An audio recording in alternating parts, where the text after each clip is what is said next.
Post Malone is no doubt one of the modern kings of the music industry, but with his transition from hip-hop to pop to country, many people have accused him of being a culture vulture. And although it is common for artists to experiment with genres, some may argue that Post Malone does this in an excessive amount. So the real question is Post Malone a culture vulture? Now, culture vulture is defined as a person or organization making profit using unhonorable practices from a culture that they do not care for. This happens a lot with corporations when they claim to support the LGBTQ+ community, even though it is for marketing reasons. Or in this case, it happens in the music industry when artists will take on a genre that is popular, not because they have interest in the genre, but rather because it makes them more money. Many artists have been accused of being a culture vulture, such as Iggy Azalea, Justin Timberlake, and Taylor Swift.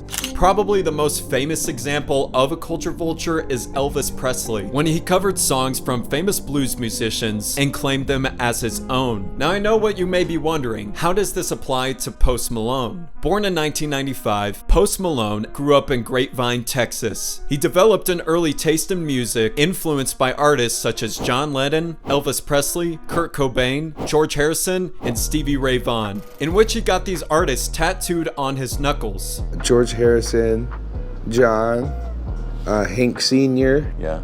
They're all dead dudes, by the way. But all dudes that are important to you. Yes, sir. Absolutely. Post Malone initially gained attention by posting covers and songs on social media.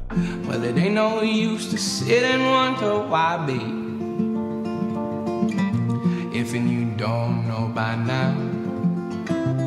He went on to attend college at Tarrant County College in Texas, but eventually dropped out and moved to Los Angeles to pursue a music career. This decision to move would change Post's life forever. In 2015, Post Malone dropped his notorious song, White Iverson, which took over the internet. It just went fucking nuts.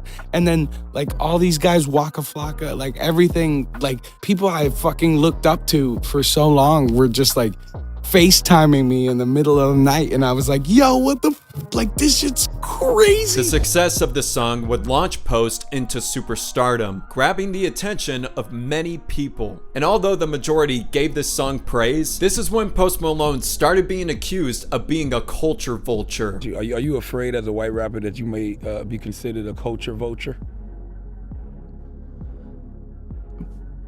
I don't think so. The title, White Iverson, refers to Allen Iverson, who's a legendary basketball player. The song refers to Post Malone wanting to live his dreams as large as an NBA star. Although Post didn't have a malicious intent with this title, some found it a bit offensive. On top of that, Post Malone had cornrows at the beginning of his career, which is arguably considered cultural appropriation. I feel weird, my gut reaction of like, the white dude that I see with braids and gold teeth, for me, brand-wise, promoting that is an odd choice. FYI, I think all white people with cornrows look stupid, but that has nothing to do nothing to do with you. I just think in general. Later in 2016, Post dropped his debut album, Stoney, which placed as number 6 on the Billboard 200 and sold 58,000 units. After the release of Stoney, Post decided to transition to a more pop influence, with his next album release in 2018, Beer Bongs and Bentleys, which placed as number 1 on the Billboard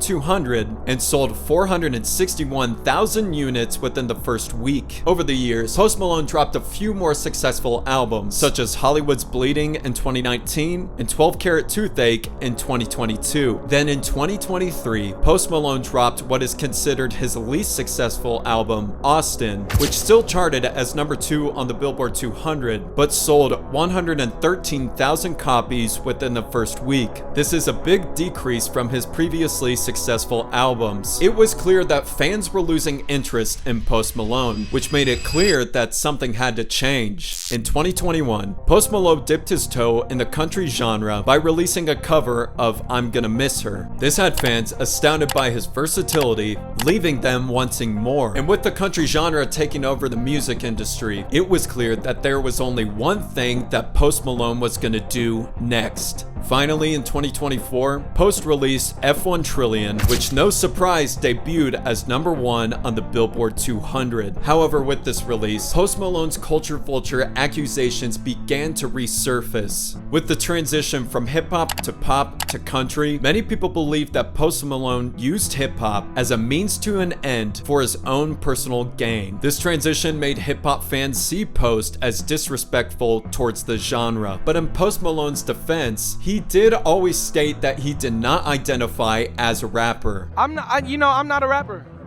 I'm an artist, I don't make rap music. I might rap, but I don't make rap music. I just make whatever I like. You can't really categorize it or put me in a box or anything, I think it just comes out, I don't want to call it a genre. I don't want to put myself anywhere that people want to put me in. I just want to be myself and, keep working. He also did say for his entire career that he wanted to be a country artist. Now, this tweet can validate the culture vulture accusations because it was clear that hip hop and pop were not the end goal for Posty. Regardless, it is also very common for artists to genre blend. Lil Yachty did this when he released a psychedelic rock album, or when Machine Gun Kelly started to make punk music, or even when Lil Wayne dropped a metal album. Numerous artists have dabbled in other genres, so if Post Malone is a culture vulture, then so is every other mainstream artist. He was called a culture vulture, a one-hit wonder. How did that feel to you? It sucked. Yeah, I was a kid. 1920. How did you deal with it?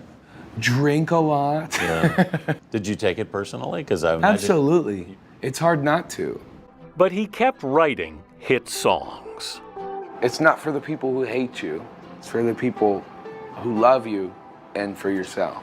Yeah. You know what I mean? From the get-go, Post did not identify as a rapper and probably backed away from the genre out of respect. I just make the music that I like. And I don't even classify myself to be a rapper. I classify myself to be, more of an artist, because I'm not just rapping. On a new album, I play guitar and I do rock stuff. And it's different. His transitions between genres was most likely his label's decision, given that hip-hop was much more popular in the 2010s, and it wouldn't have been as profitable for Post to do country at that time. Whereas now, country is dominating the music industry, and it is no doubt that his labels would make a profit off of a country album. This is just my take on the topic, but please, let me know what you think in the comments. Do you think Post Malone is a culture vulture? In general, it is part of being a creative to grow as an artist and try different genres. If Post dropped another pop album instead of a country album, odds are fans wouldn't be as interested. Post Malone's transition between genres further proves that he is still one of the most influential artists of our generation.